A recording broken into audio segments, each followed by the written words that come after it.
Dr. Kim, everyone is talking about Syria at this conference. What role, if any, can the World Bank play? Well, we're already playing a role. You know, King Abdullah came to see me in the spring, and he explained to me the situation in Jordan. It's really a disastrous situation. People continue to come across the border. And so we immediately made $150 million available to help with health care and food for refugees. We're now working with Lebanon, and we're helping to organize a response to support them. You know, there are 2 million refugees, 1 million children who've now had to cross borders, 3 or 4 million internally displaced people. The humanitarian disaster on this scale requires all hands on board, and the World Bank is definitely engaged. And the World Bank is engaged, but given the scale of the task, is the money that is going in equal to what is needed? Not yet. The Secretary General told us that he'd asked for 4.4 billion, and he'd only received about 40% of that.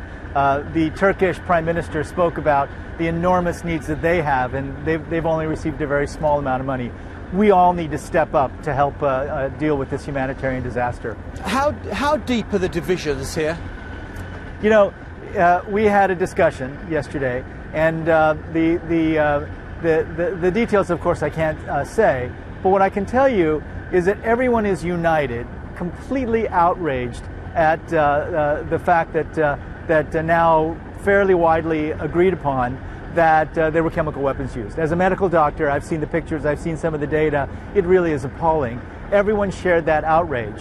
In terms of what the next steps are in the short run, I think there's still differences, and there may be for a while.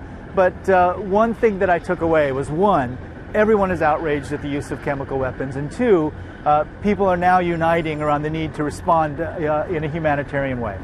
What about military strikes?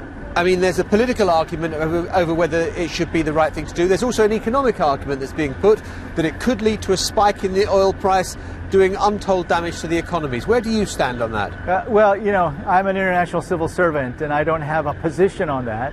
I will tell you, though, that in 2007 and 2008, when oil prices did go up, it has an impact on many other issues.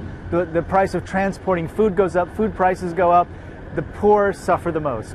And so whatever happens, we stand ready to respond if the oil prices do go up, because the knockoff effects are going to be very deep, and they're going to affect the poorest the most, and they're our primary concern. So I understand you're a civil servant, so without taking sides on the argument, you do accept, however, that an oil spike in the price of oil would be bad for the region. It would be bad, especially for the poorest in the region. It would be bad for poor people everywhere. Now, you know, having said that, we are anxiously awaiting the discussions that will happen. They will happen, I'm sure, at the UN General Assembly. They're happening right now. There are differences, but again, we try to keep emphasizing, remember the humanitarian impact, and remember that we've got to now be very careful about what we do, because the impact will be huge. Everyone is here talking about how you can help the developing economies, what needs to be done. Isn't the most important single thing that could be done is to persuade the US Federal Reserve to keep its monetary stimulus going? Well, you know, the fact that it's been communicated early that there could be a tapering of the so-called unconventional monetary policy, this is exactly what Chairman Bernanke was supposed to do. What we said all along is that the critical piece of this would be to communicate early and to do it in a gradual way so there's not a cliff. You know, fundamentally, what Chairman Bernanke is saying is that there's good news coming out of the U.S. economy. And the U.S. economy is such a big part of the overall economy. The fact that it's growing is good news for the world on a very basic level. The fact that Europe is doing better, the fact that the Japanese are doing better, this is good news for the global economy. We've just got to make sure that the developing countries, especially the emerging market economies that are being most affected now, this is the time for them to take the policy initiatives, you know, really look at their fiscal policies, really look at their public sector expenditures, and tackle the structural reforms that we know they need to tackle.